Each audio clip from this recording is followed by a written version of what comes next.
केवढा अभिमान वाटला होता ग मला तेव्हा त्याचा. मी जेव्हा मानसीसाठी स्थळ शोधत होतो तेव्हा हा स्वतःहून पुढे आला आणि त्या स्थळाने जेव्हा मानसीवर आरोप केले तेव्हाच आपल्या वतीने त्यांच्याशी तो भाटला. नोकरीला कुठे आहे? लंकारी फायनान्स कंपनी. बाहेर काही कुठे प्रेम प्रकरण? हो काय हा काय प्रश्न आहे? आमच्या मनूबद्दल तुमच्या मनात अशी शंका आली कशी हो? माझ्या ह्या आई वडिलांनी संस्कार केले तिच्यावर. प्रत्येक टप्प्यावरती तो जाळं टाकत गेला आणि आपण त्यात अडकत गेलो. जमिनीच्या संदर्भात मी गावी गेलो होतो तेव्हा तुला ऍडव्हान्स सॅलरी देऊन तुला उपकाराच्या ओझ्याखाली त्याने दबून टाकलं आणि त्यापोटी मग तो वेगवेगळ्या मागण्या तुझ्याकडे करत राहिला. एक 6 महिन्याची सॅलरी मला ऍडव्हान्स मिळाली तर खूप बरं होईल. बघा क्रेडिट झाले असतील. 6 महिन्यांचा ऍडव्हान्स पगार दिलाय मी मिस मानसींना.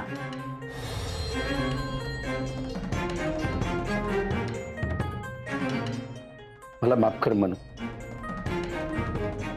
माफ कर. मी कायम तुझं सोडून त्याचं ऐकत आलो ग. कायम त्याचं ऐकून तुला चुकीच्या दिशेने ढकलत राहिलो. चुकीच्या माणसाच्या गळ्यात तुझी माळ घालायला तयार झालो. माफ कर मला. आई वडील नेहमी बरोबरच असतात. त्यांनी सांगितलं नेहमी ऐकायचं असतं. आपण असं मुलांना सांगतो पण तसं नाहीये.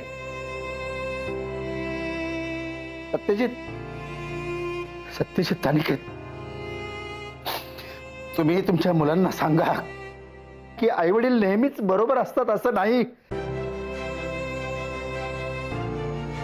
तर तेही हाडामासाची माणसं असतात. तेही चुकू शकतात. हे सांगा त्यांना.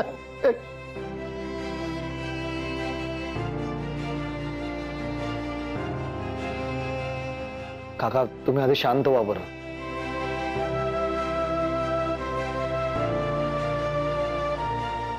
बाबा चुका सगळ्यांकडनंच झाल्यात. त्या समरने माझ्याही प्रतिकूल परिस्थितीचा फायदा घेतला.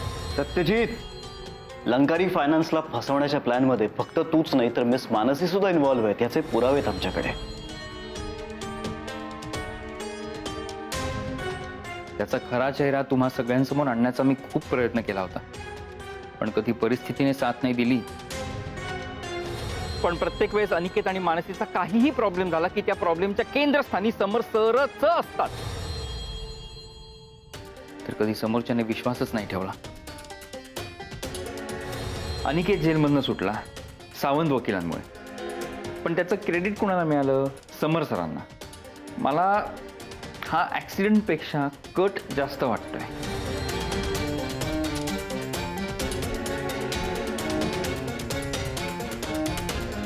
I'm sorry.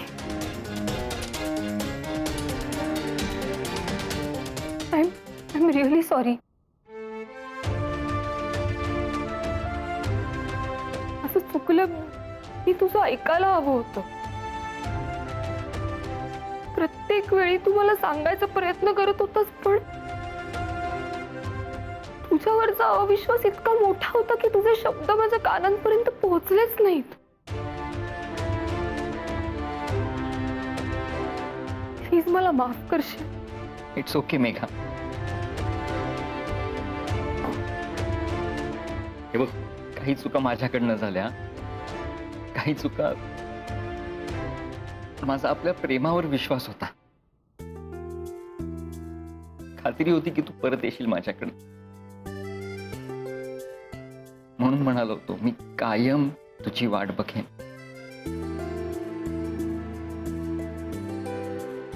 जय किंचाय बाबा. घ्या आता तोंड गोड करा आणि गोडी अशीच कायम राहू द्या बाबा. हा घे माझी मेगुडी माझं ग.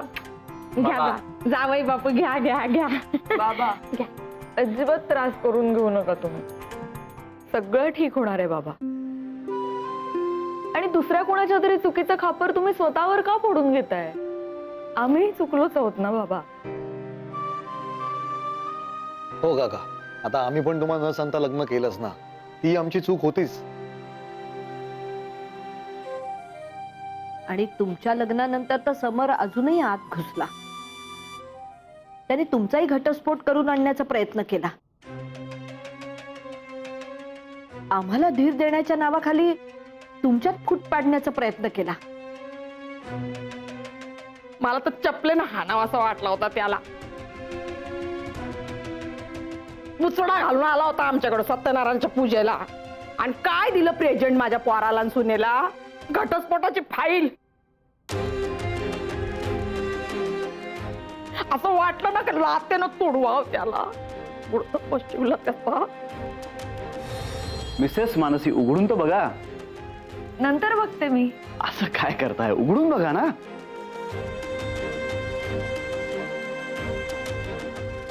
डिवोर्स?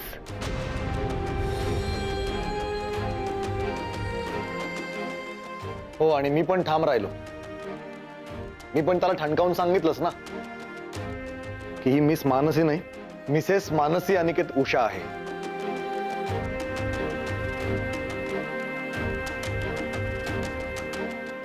त्याच असतं ना, आपण आपल्या माणसावर विश्वास नाही ठेवत,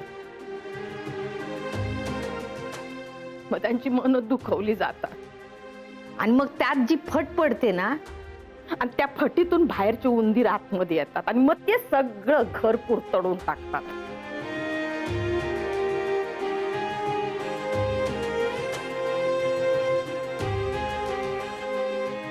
राजन भाऊ, राग नका येऊ देऊ, पण तुमचा घरच्या माणसांवर कधी विश्वासच नव्हता. सगळा विश्वास बाहेरच्या माणसांवर. तुम्ही ओरडा, रागवा, मारा, पण आपल्या माणसांकडे हक्कानं मदत मागा. बाहेरच्या माणसांची मदत असते ना, ती सोन्याच्या हारणासारखी असते. नको बाय, नको. तो मोह नको. असला मोह काय कामाचा नाही.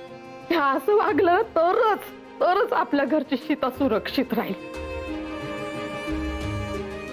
बाबा, आम्ही जातो आता. ऑफिसला जायचंय आम्हाला. तुम्ही कोणी आता कसलाही विचार करू नका. मी तुम्हाला फोन करून सगळं कळवते. जाऊ ना बाबा? काका, काळजी घ्या. नीट जा. हो. All the best. All the best तुम्हाला दोघांना. ये पोरांनो, थांबा. माझ्याकडून पण ऑल द बेस्ट.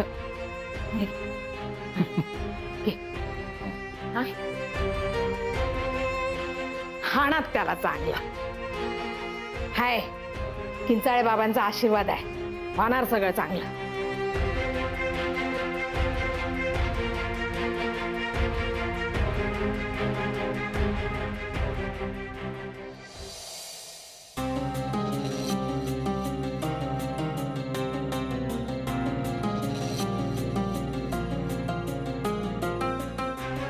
मी कालपासून काही बोललो नाहीये याचा अर्थ मी आता शांत झालोय, मी मवाळ झालोय असं वाटतंय का तुम्हाला? मी कोणालाही सोडणार नाहीये, लक्षात ठेवा. पण सर, आम्ही केलंय काय?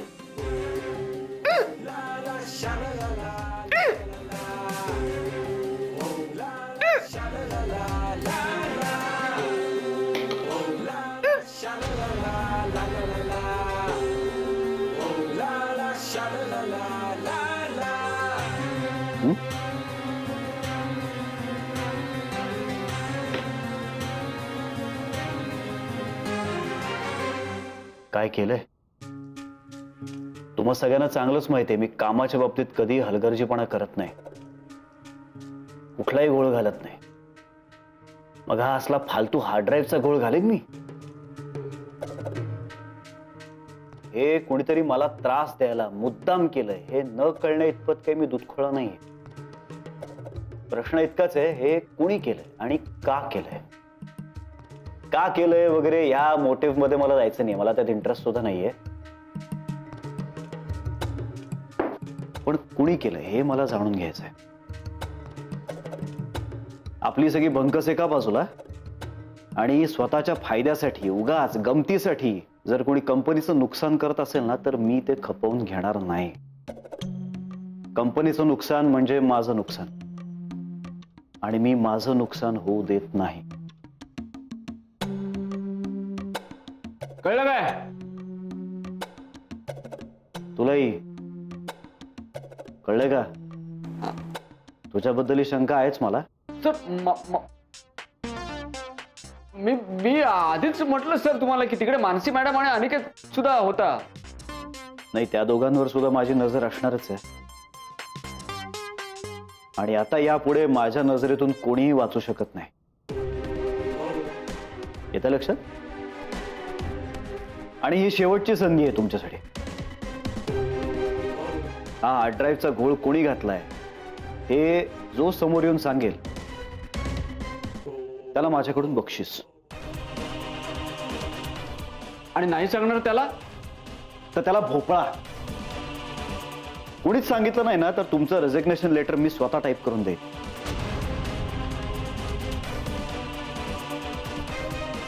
मी आता एका कामासाठी बाहेर चाललोय. परत आल्यानंतर हे कुणी केलं हे मला कळलं पाहिजे.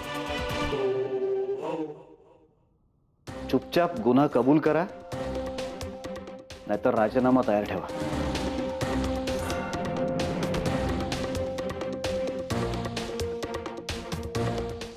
हा सरळ सरळ आपल्यावर आरोप आहे. ही हिटलरशाही आहे आणि आम्ही कधी काही करतच नाही हो. भोपे सर, मी तुम्हाला आधी सांगितलं सुद्धा होतं की नाही हो. नाही नाही भोपे, आता खूप झालं, खूप सहन केलं, पण आता बास. अति झालंय आता हे. आणि नेहमी आम्हीच का सहन करायचं हो. नाही नाही भोपे, तुम्ही तर सरांचा उजवा हात आहे ना, तुम्हाला कसली भीती नाही. त्यांना सांगा की स्टाफ आता नाराज आहे म्हणून. उजवा हात कसला उजवा हात आणि काय इथे आमची दय ना आम्हाला माहिती. हे समर सर म्हणजे असा विचित्र माणूस आहे ना की वेळेला स्वतःचाच उजवा हात सुद्धा कापून टाकतील. ही काय मोगलाई आहे? हे फक्त बोलायला आहे हो भोपे सर. आज तुम्ही सांगूनच टाका, मांजराच्या गळ्यात घंटा बांधून टाका. मांजराच्या एक वेळ मांजर पत्करली, पण या वाघाच्या गळ्यात घंटा कोण बांधणार? माझी तर हिंमत नाही बाबा. तुम्ही एक काम करा ना, घंटा कोणी बांधायची ते ठरवा, नाहीतर मग प्रेझेंटेशनचा घोळ कोणी घातलाय ते शोधून काढा. मी जरा आलोच, थोडं काम. मनोहर सर, भोपे नंतर ना समर सरांचे तुम्हीच जास्त जवळचे आहेत. तुम्हीच बांधा मांजराच्या गळ्यात घंटा. मी नाही बांधणार मांजराच्या गळ्यात घंटा. तुम्ही काय ते तुमचं बघून घ्या. अहो मला काम आहेत, मी जातो.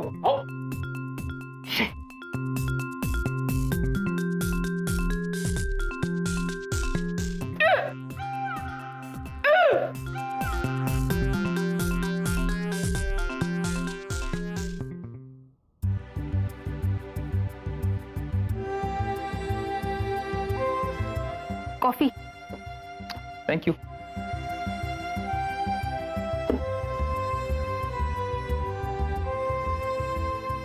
काय?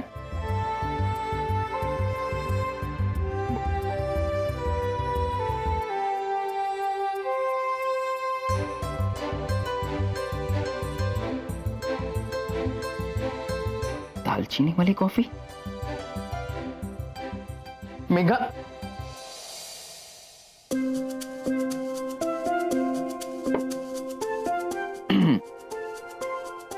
हे मला आवडतं म्हणून? खरंच नाही, खरंच नाही म्हणजे हो, म्हणजे तुला अजूनही लक्षात येतं? त्यात काय न लक्षात राहण्यासारखं? तो काय मोबाईल नंबर आहे का वाटलं तर डिलीट करून टाकलं?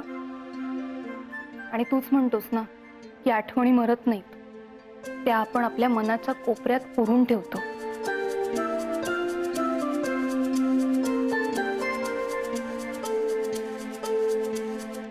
आणि त्या तिथेच रुजतात, फुलतात, कारण मन त्या आठवणींना मरूच देत नाही. मेघा, माझ्याकडून सॉरी. माझ्याकडून थँक्यू. मी खूप परीक्षा घेतली ना तुझी.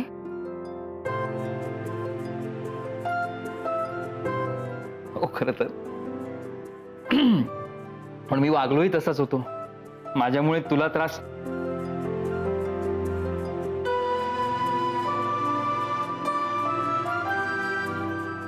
म्हणून हे जे काही सांगितलं ना ते ऐकल्यावर मला असं वाटलं की आपल्या आयुष्यात काहीही घडू शकतं,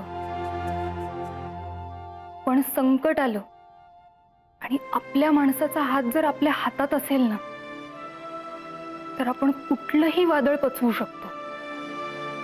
तेव्हा मी तुला खूप मिस केलं. पण मी इथेच होतो. पण मी नव्हते ना. मी मनातून खूप लांब होते तुझ्यापासून. गेले काही दिवस मी बघतेय ना तू किती जपतोयस बाबांना, या घराला. सगळ्यांना आधार वाटतो तुझा. अच्छा, सगळ्यांना म्हणजे त्यांनाच, त्या सगळ्यांना. मलाही. मग असं सांग ना, मी वाट बघतोय तू हे बोलण्याची. सत्यजित, माझा विश्वास आहे तुझ्यावर. तू पुन्हा त्या वाटेवर नाही जाणार. प्लीज. समरचं प्रकरण मिटल्यावर आपण पहिलं काय करणार आहोत माहितीये? काय?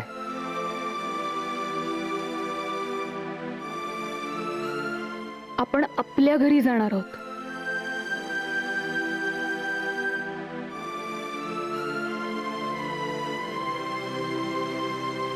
I love you Megha. तू सांगितलं नाहीस कॉफी कशी झालीये ते? हा,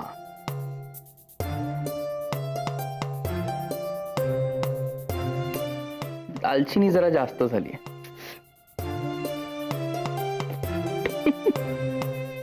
मला फारच मनस्ताप झाला असेल तुमच्या वरिष्ठांच्या या वागण्याचा. प्रचंड. मग तुम्ही काय केलं? मी ठरवलं, नोकरी सोडायची नाही, खचून जायचं नाही. काय उपयोग होता नोकरी सोडून? सोपं होतं नोकरी सोडून घरात बसणं, काहीच झालं नाही असं मनाला समजावणं, नवीन नोकरी शोधणं. तिथेही असाच समोर भेटला असता तर, रस्त्यावर, बसमध्ये, रिक्षात असाच अनुभव आला असता तर काय करणार होते मी? यावर एकच उपाय आहे, पळून न जाता जागीच उभं राहणं आणि सामना करणं. म्हणून मी ठरवलं, नोकरी सोडायची नाही. आणि आज जेव्हा माझ्या घरच्यांना कळलं तेव्हा आम्ही तिच्या मागे तेव्हा खंबीरपणे उभे राहिलो. तिला सांगितलं तक्रार कर, आणि म्हणून इथे आलोय मॅम. आपण सगळ्याच जणी केव्हा ना केव्हा तरी अशा अनुभवांना सामोरे जातोच. आपण कसं रिॲक्ट करायचं ना हे आपणच ठरवायचं. निशा, कळतंय तुला? सावर स्वतःच्या अनुभवात, बाहेर पड. मिसेस मानसी, त्या माणसाला आता आम्ही बघून घेऊ. तो कायद्याच्या कचाट्यातून सुटेलही, पण आपल्या तावडीतून नाही. आम्ही आहोत तुमच्यासोबत. तुम्ही नका काळजी करू. थँक्यू.